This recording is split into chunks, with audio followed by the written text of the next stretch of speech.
In this video, we're going to talk about the pyramid principle. Probably the most important book about business communication out there. It's a fairly old book, but I would call it the Bible of business communication.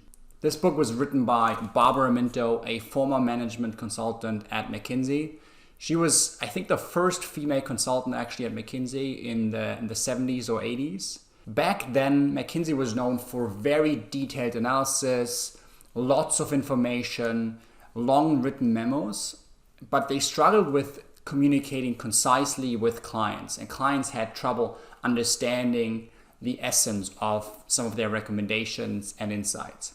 And so she developed a principle called the pyramid principle, and we're going to talk about the key insights, key principles from this book that you can apply in your own work. And the great thing about it is that it applies across methods of communication, whether you talk to your supervisor or clients or colleagues, whether you present in meetings, create a presentation, or in written communication, in emails, in a text document, in a memo.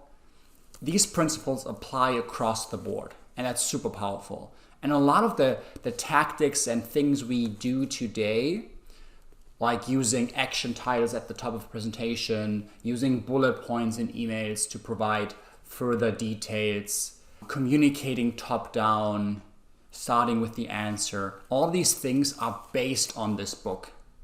And reading this book, I think, is a great start to get the foundation down and learning all of the nuances that she provides in this book. My name is Felix Haller. I'm a former manager at Bain Company. I worked at Bain for over 5 years. Did a lot of different projects, worked with great people, and I would love to share some of what I've learned with you, and I hope you'll get something out of this video.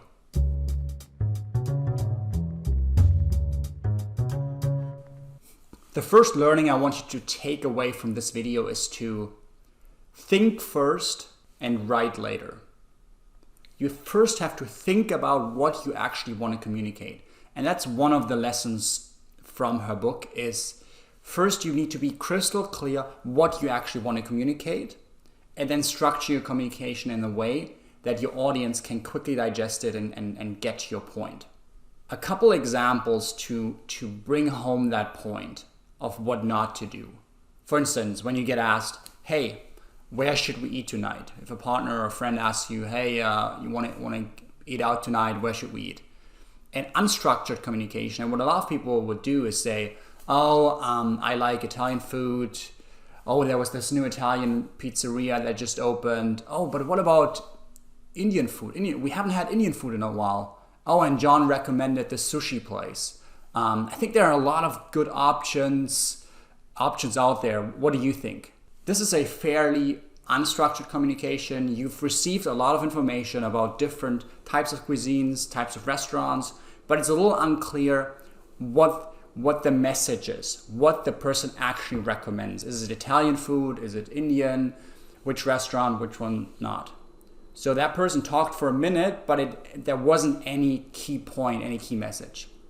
Or in a business setting, a lot of times when people get asked by supervisors about sharing their insights, what have you found? Like, oh, you looked into the customer research, or you did some customer research, you analyzed the customer survey, and then you might get asked, what were the key findings? What have you found out? And then a weak answer, a weak communication is to say, oh yeah, last week I looked into all the responses. We've received 1,000 responses from customers. I think we should probably keep it open a little longer to get to 2,000 responses. I downloaded all of it, put it in Excel, took a stab at cutting the data. I created a couple slides, mostly bar charts. I still need to do a little bit more work to get to actual insights. The person basically recapped the process. What have you done? What were some issues? What were the specific steps you did? But the person didn't share any insights. It didn't share what have you found out. Oh, we found out that the customers don't like our product. The customers think our products are too expensive. These are insights, but the person didn't share any insights, anything that the supervisor or client was actually interested in hearing. Usually people aren't that interested in all the background information, all of the details. They're more interested in what is the recommendation, what have you found out. And so the first learning is you always want to make sure that you actually know what you want to communicate and not recap everything, the whole context, all the details. And what's the solution? What can you now do to do a better job at communicating, being to the point and allowing your audience, your recipients to digest quickly? And what Barbara Minter recommends is to structure all your ideas, all the things you want to communicate into a pyramid, where at the top of the pyramid is your takeaway, your main message, your bottom line, like what you want the other person to take away. So if you get asked, where should we eat tonight? Your main message could be, I think we should eat at the pizzeria next door. That's your message. That's what you want the other person to take away. And then next, you would provide supporting arguments, supporting evidence. For instance, what could be some good arguments for the pizzeria? You could say, at the top, I think we should go to the pizzeria next door for 3 reasons. Number 1, it's close. We can just walk over there. It's a 2-minute walk. Number 2, the pizzeria is the best in town. It's a super good pizzeria. I just looked up all the reviews, pretty tasty food. And number 3, it's fairly cheap. We don't have to spend a lot of money. So then you have your main point at the top and your 3 supporting arguments. And it's a pyramid, so it can go further. And the next level would be supporting points, supporting evidence for the 3 arguments. So for instance, when you start at the top, I think we should go to that pizzeria.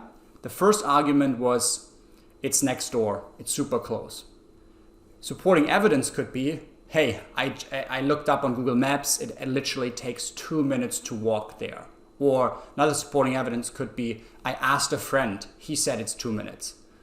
But then for the next point, you would say, your argument was, it's the best pizzeria in town.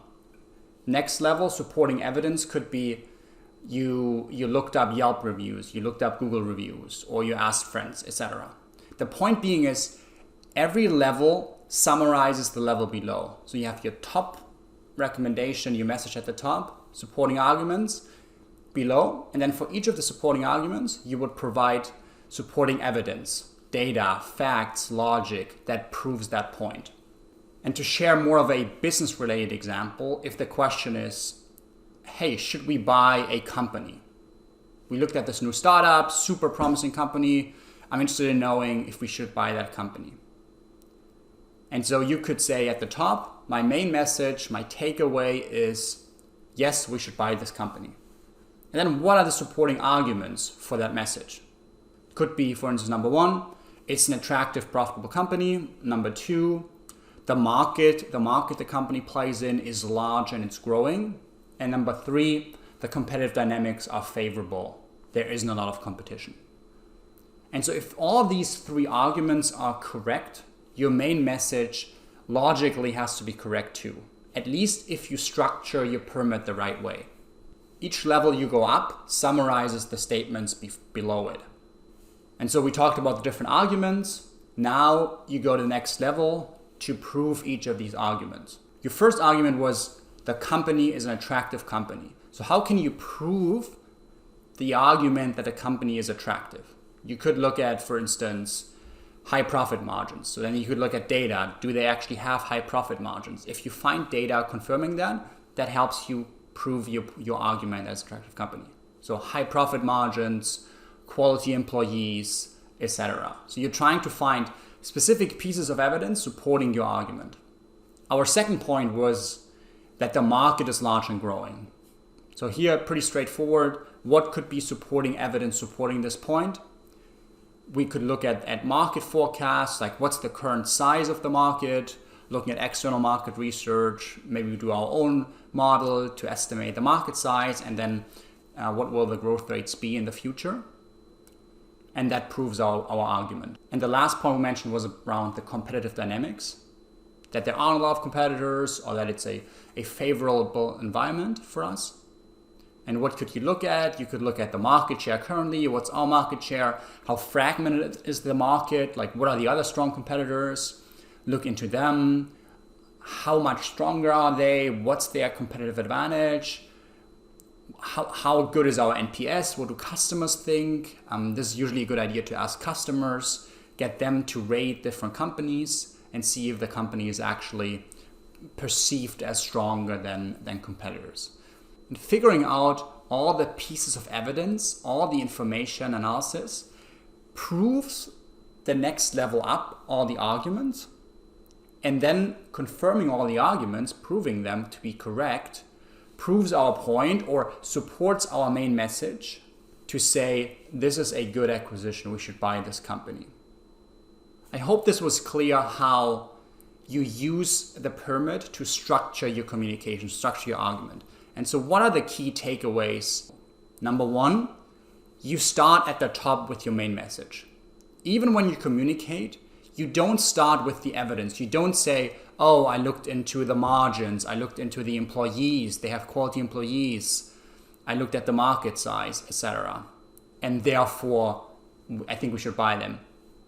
Her strong recommendation is to always start with the answer first. So you always want to give your audience the message you're arguing for. My point is, I'm saying we should buy this company. And then you follow with the arguments and evidence. So you always start with the top down first. That's number one. Second point is, there's a vertical relationship in the pyramid. Meaning, one level up always summarizes the ideas below it. So all the evidence at the bottom supports the argument. All the arguments support the main message. So that's the vertical relationship. And lastly, the number of items or ideas within one group. A really simple way is to just always go for 3. Like the rule of 3, I talked about in a different video. 3 is a nice mix of brevity and pattern, and it's easy to remember. So when you say my main message is this, and I have 3 arguments, as opposed to I have 10 arguments proving my point. That's a little too much. Barbara Minter actually in her book recommends 5 plus minus 2. So she actually says 5 is around the perfect number or the maximum number, because most people can remember 5 ideas or can keep 5 ideas in their short-term memory.